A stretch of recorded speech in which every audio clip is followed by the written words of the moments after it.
Hello दोस्तों, Brajesh Chandra learning channel में आपका स्वागत है। दोस्तों, मध्यकालीन भारतीय इतिहास से संबंधित मैं अपनी अगली प्रस्तुति के साथ आपके समक्ष उपस्थित हूँ। दोस्तों, प्रस्तुत वीडियो में हम लोग अलाउद्दीन खिलजी के प्रशासनिक सुधार एवं आर्थिक विनियमन इस पर चर्चा करेंगे। इसके अंतर्गत अलाउद्दीन के प्रशासनिक सुधार, सैन्य प्रशासन में सुधार, राजस्व प्रशासन, बाजार नियंत्रण एवं मूल्य निर्धारण की नीति, इस पर चर्चा करेंगे। दोस्तों, प्रारंभिक एवं मुख्य परीक्षाओं के दृष्टिकोण से यह विषय अत्यंत महत्वपूर्ण है, तो आइए इसे देखते हैं।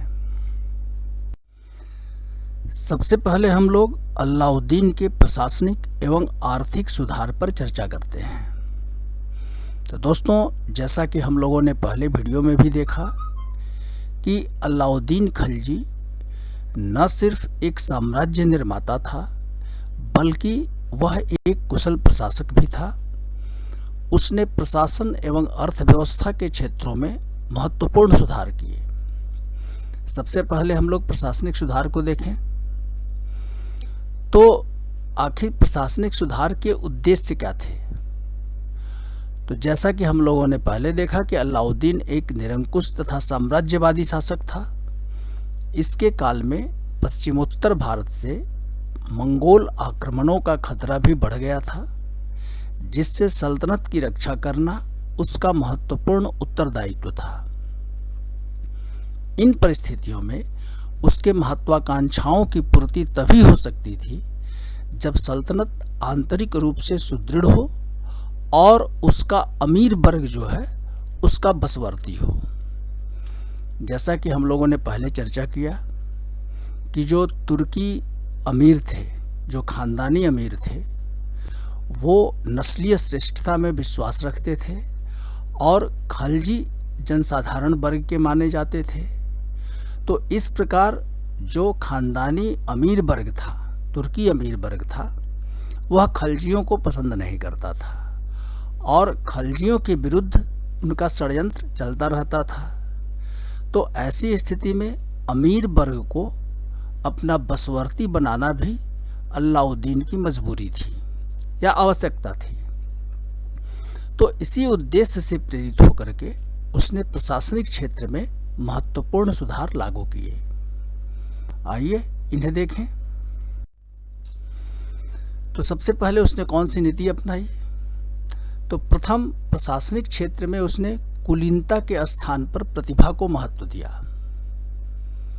इससे अमीर वर्ग में भारतीय एवं अबिसिनियाई मूल के मुसलमानों को पर्याप्त प्रतिनिधित्व मिला, स्थान प्राप्त हुआ, जिससे प्रशासनिक कार्य कुशलता बढ़ गई, क्योंकि कुलीन वर्गीय तुर्क अमीरों पर से उसकी निर्भरता समाप्त हो गई।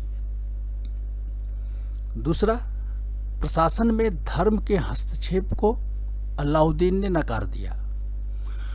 उसने स्पष्ट घोषणा की कि राज्य हित में वह शरीयत के नियमों का विरोध कर सकता है। इस प्रकार उलेमा वर्ग की प्रशासनिक मामलों में दखलंदाजी समाप्त हुई, जिससे प्रशासनिक कार्यकुशलता बढ़ गई। तीसरा, कि आंतरिक विद्रोहों से सल्तनत की शक्ति कमजोर होती थी, विद्रोह होते रहते थे। अतः अमीर वर्ग के षड्यंत्रों एवं विद्रोहों को रोकने हेतु अलाउद्दीन ने 4 अध्यादेश पारित किए और उनका कड़ाई से अनुपालन सुनिश्चित करवाया। आइए देखें ये 4 अध्यादेश क्या थे। तो प्रथम अध्यादेश जो था, इसके अंतर्गत उसने विभिन्न अमीरों, अधिकारियों तथा अन्य व्यक्तियों को दान में दी गई भूमि, उपहार, पेंशन आदि छीन लिए, क्योंकि उसकी मान्यता थी कि व्यक्तियों के पास संपत्ति के संचित होने से उन्हें विद्रोह की शक्ति तथा समय उपलब्ध होता है।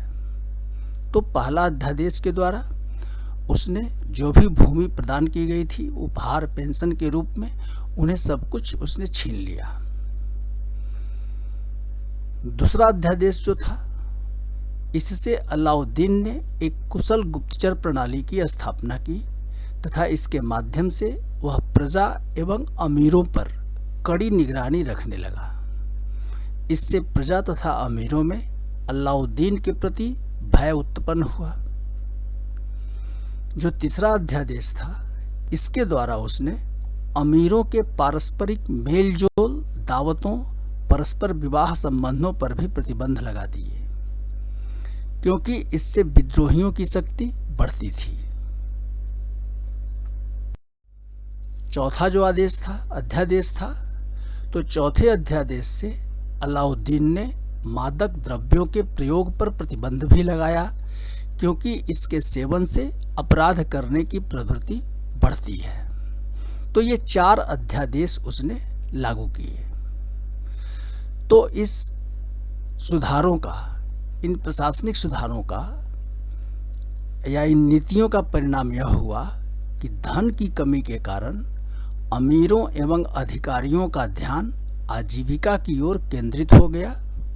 गुप्तचर प्रणाली के भय तथा अमीरों के पारस्परिक मेलजोल के अभाव में विद्रोहों की संभावना कम हो गई। जब तक अलाउद्दीन शारीरिक रूप से दुर्बल नहीं हुआ, तब तक इसके राज्य में विद्रोह नहीं हुए और शासन में अमीरों का प्रभाव नगण्य रहा। तो ये महत्वपूर्ण प्रशासनिक सुधार थे। आगे बढ़ें।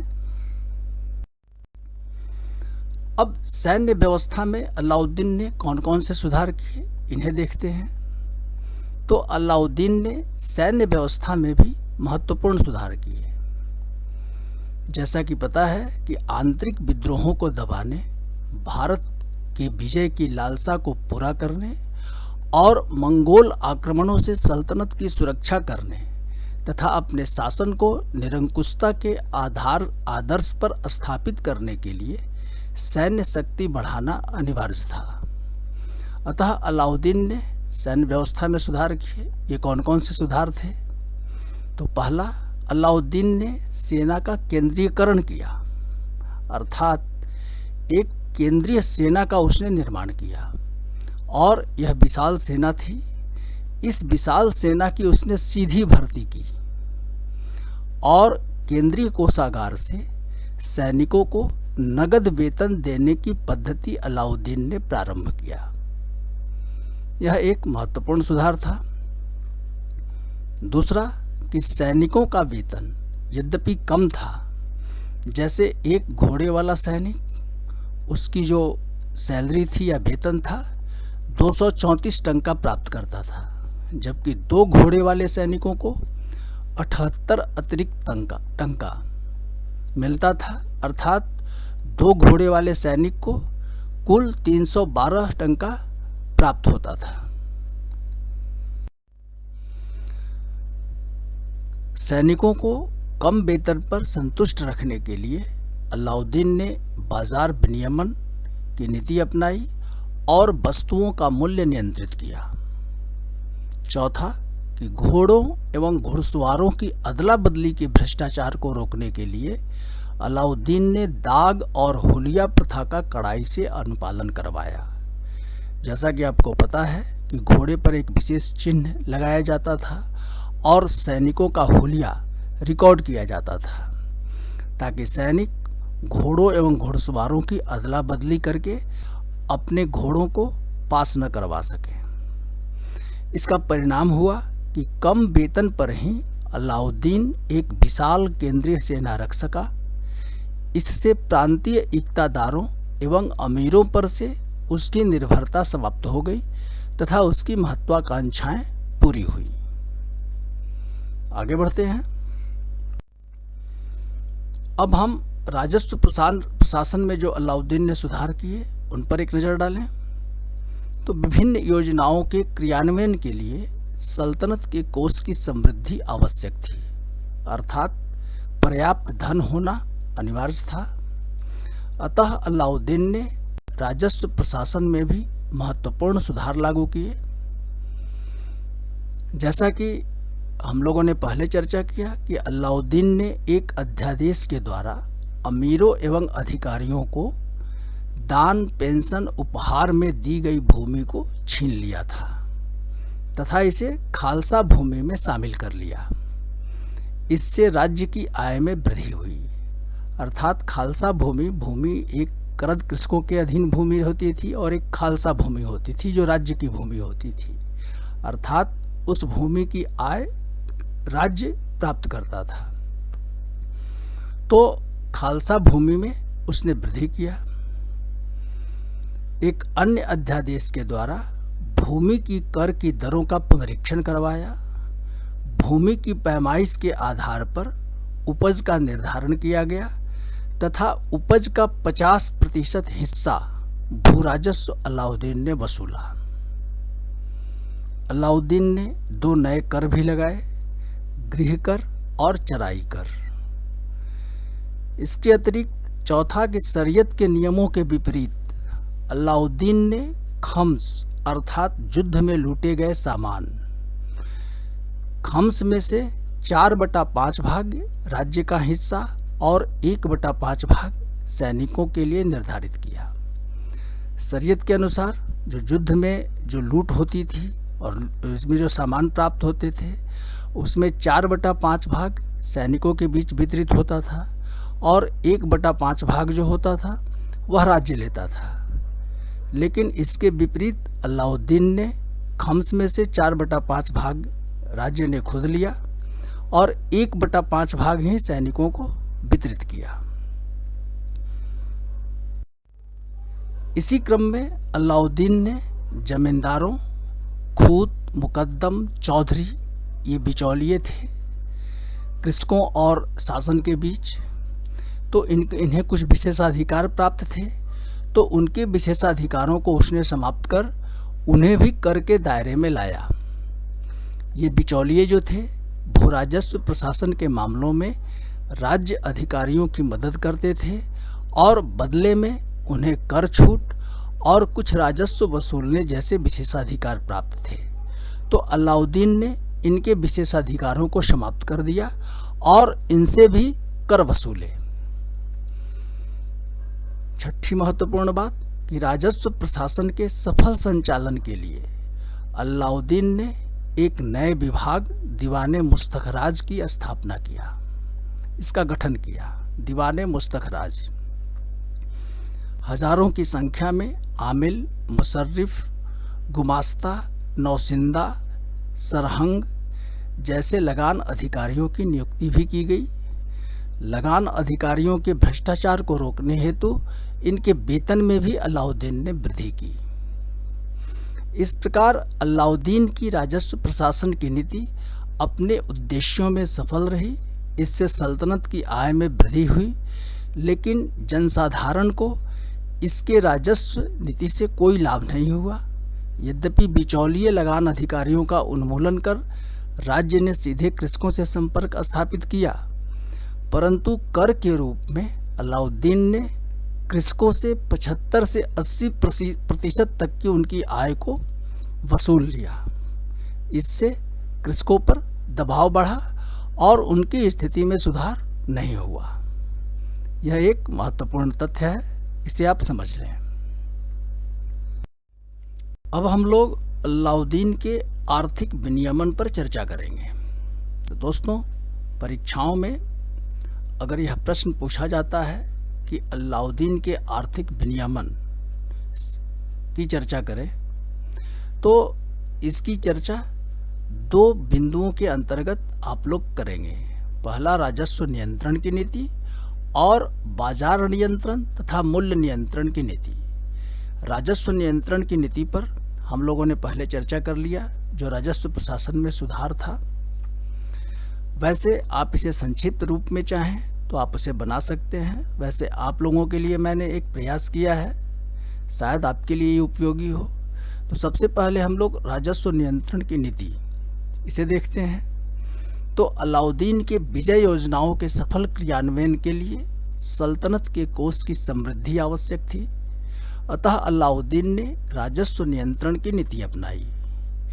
इसके अंतर्गत उसने अनुदान, इनाम, पेंशन आदि के रूप में अमीरों, अधिकारियों आदि को प्रदान की गई भूमि का पुनर्ग्रहण कर खालसा भूमि का विस्तार किया, जिससे राज्य की आय बढ़ी।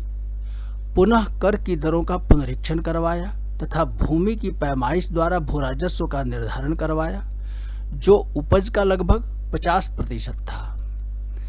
इसके अतिरिक्त अन्य करों के साथ साथ गृह कर एवं चराई कर भी लगाया।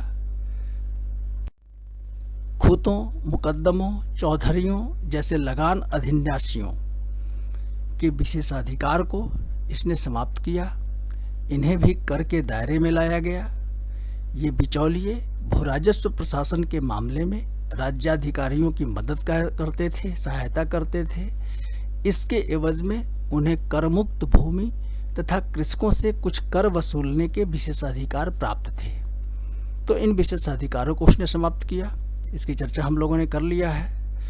भू राजस्व प्रशासन के सफल संचालन के लिए उसने दीवाने मुस्तखराज नामक विभाग स्थापित किया और आमिल, मुसर्रिफ, मुहस्सिल, गुमास्ता सदृश विभिन्न राजस्व अधिकारियों की नियुक्ति भी उसने की।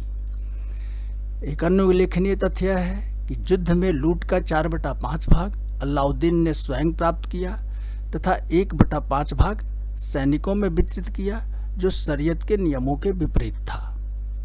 उपरोक्त प्रावधानों का परिणाम यह हुआ कि सल्तनत के कोष में वृद्धि हुई तथा अलाउद्दीन अपनी विभिन्न योजनाओं को क्रियान्वित कर सका। तो राजस्व नियंत्रण की नीति का यह एक संक्षिप्त परिचय है। यह निश्चित रूप से मुख्य परीक्षाओं में आपके लिए उपयोगी साबित होगा। आगे देखें। अब बाजार नियंत्रण तथा मूल्य नियंत्रण की नीति। तो सबसे पहले हम लोग बाजार नियंत्रण के उद्देश्य एवं इसके प्रभाव क्षेत्र पर चर्चा करेंगे। तो बाजार नियंत्रण की नीति में जो उद्देश्य थे, इसको लेकर के विद्वानों में विवाद है। अपने विजय अभियानों को पूर्ण करने तथा मंगोल आक्रमणों से सल्तनत की सुरक्षा करने के लिए अलाउद्दीन ने एक विशाल केंद्रीय सेना की नियुक्ति की थी। इन सैनिकों को केंद्रीय कोष से नगद वेतन दिया जाता था। जैसा कि हम लोगों ने पहले चर्चा किया, तो बरनी को आधार मान करके कुछ विद्वानों की राय यह है कि इस विस्तृत केंद्रीय सेना को सामान्य नगद वेतन देने से केंद्रीय कोष पर प्रतिकूल दबाव पड़ सकता था। अतः अलाउद्दीन ने सैनिकों के वेतन कम कर दिए तथा उन्हें आवश्यकता की वस्तुएं कम दाम पर ही उपलब्ध हो सके, इसके लिए वस्तुओं के मूल्य उनके प्रचलित कीमतों से कम निर्धारित कर दिए। इसी प्रकार अमीर खुसरो के खजाइनुल फुतूह तथा हमीद कलंदर के खैरुल मजलिस, ये जो पुस्तकें हैं, इसको आधार मान करके कुछ विद्वान मूल्य नियंत्रण का उद्देश्य जन कल्याणकारी बताते हैं। परंतु उपरोक्त दोनों ही मत व्यापार के सिद्धांतों के प्रतिकूल हैं। अगर लागत मूल्य से भी कम कीमत पर व्यापारी अपना सामान बेचने लगे तो व्यापार व्यवस्था जो है सो ठप पड़ जाएगी। तो यह व्यापार के सिद्धांतों के प्रतिकूल मत हैं। ये तो बहुमान्य और तार्किक मान्यता यह है कि सैनिकों को नगद वेतन देने से बाजार में मुद्रा का अधिक प्रसार हुआ तथा वस्तुओं की कीमतें बढ़ी इन्फ्लेशन के कारण।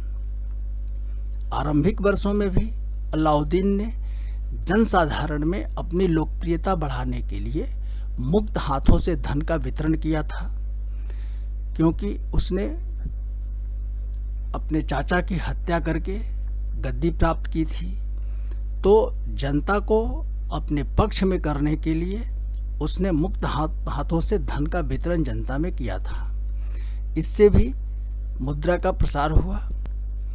इसके अतिरिक्त दिल्ली के राजधानी होने तथा व्यापार एवं आवागमन का केंद्र होने के कारण इसकी जनसंख्या अधिक थी।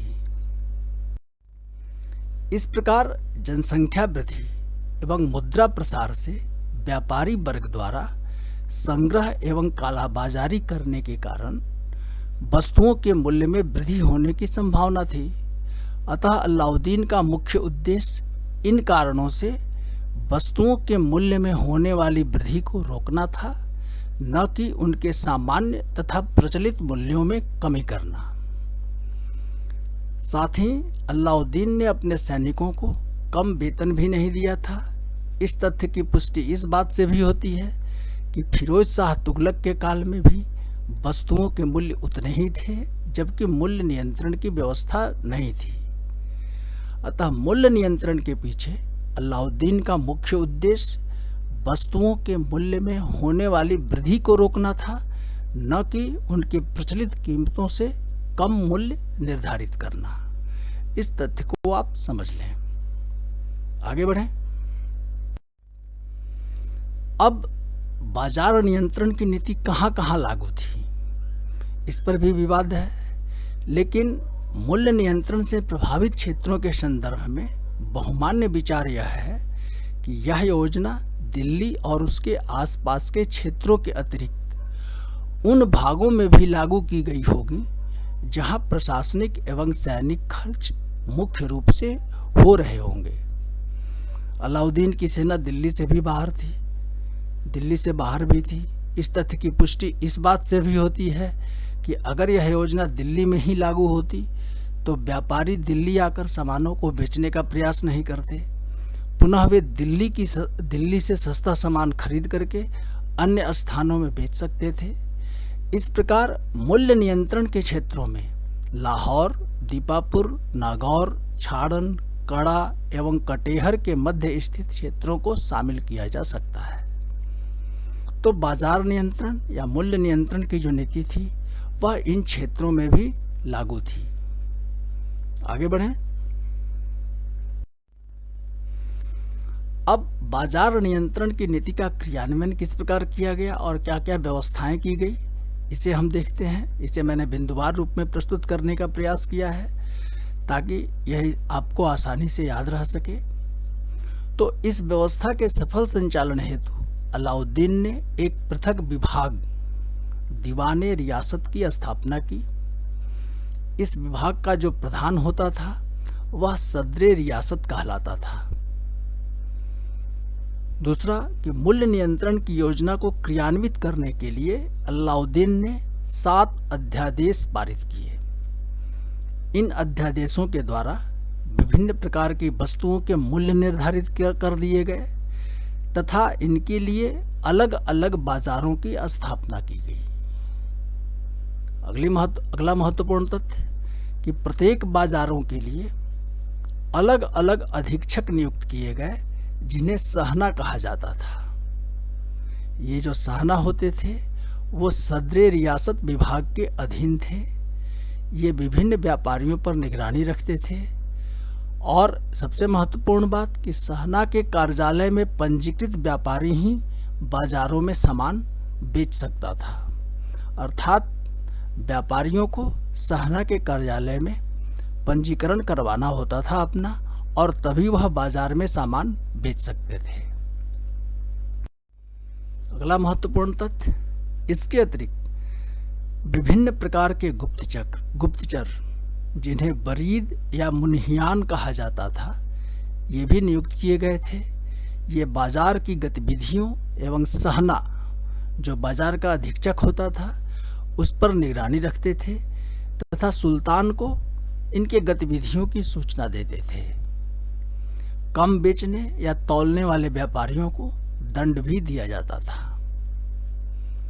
5वां महत्वपूर्ण तथ्य कि विभिन्न बाजारों में मंडी जो था वह अनाजों का बाजार था। इसमें अनाजों की आपूर्ति सुनिश्चित करने हेतु अलाउद्दीन ने दोआब से अनाजों के रूप में कर वसूला था और कृषकों से निर्धारित मूल्य पर उनके अनाज राज्य खरीद लेता था। इसी प्रकार कपड़ों का जो बाजार था वह सराय अदल कहलाता था। विदेशों से आयातित कपड़ों को बाजार में बेचे जाने के लिए अलाउद्दीन ने मुल्तानी व्यापारियों को ऋण भी दिए थे। यह भी एक महत्वपूर्ण तथ्य है क्योंकि विदेशी वस्त्रों की कीमत निर्धारण करना असंभव था। इस क्रम में राज्य को कुछ हानि भी होती होगी। आगे बढ़े। महंगे वस्त्र केवल परमिट के आधार पर ही खरीदे जा सकते थे जो सदर-ए-रियासत जारी करता था। सदर-ए-रियासत परमिट जारी करता था और महंगे वस्त्र तभी खरीदे जा सकते थे। उपरोक्त के अतिरिक्त घोड़े, मवेशियों आदि के बाजार भी स्थापित किए गए थे, बनाए गए थे। इस प्रकार स्पष्ट है कि अलाउद्दीन ने आर्थिक क्षेत्र में कुछ महत्वपूर्ण नीतियां लागू की। अपने उद्देश्य में ये नीतियां सफल रहीं। इनके बदौलत एक तरफ राज्य की आय में वृद्धि हुई तो दूसरी तरफ मूल्य नियंत्रण द्वारा एक विशाल सेना रखी जा सकी और विजय अभियान पूरा किया जा सका। परंतु जनसाधारण के लिए योजनाएं लाभकारी नहीं थी। यद्यपि राज्य ने राजस्व प्रशासन के मामले में बिचौलियों को समाप्त कर कृषकों से सीधे संबंध स्थापित किया, परंतु कृषकों की आय का 75 से 80% तक कर के रूप में प्राप्त कर उन पर बोझ डाल दिया गया। अतः कृषकों की जो स्थिति थी वह पूर्ववत रही। दोस्तों, मुझे उम्मीद है कि इस अध्ययन सामग्री के उपयोग से अलाउद्दीन के प्रशासनिक और आर्थिक सुधार या बाजार नियंत्रण की व्यवस्था, इससे संबंधित प्रश्न पूछे जाते हैं तो उनका उत्तर आप आसानी से दे सकते हैं। दोस्तों, इस वीडियो में बस इतना ही।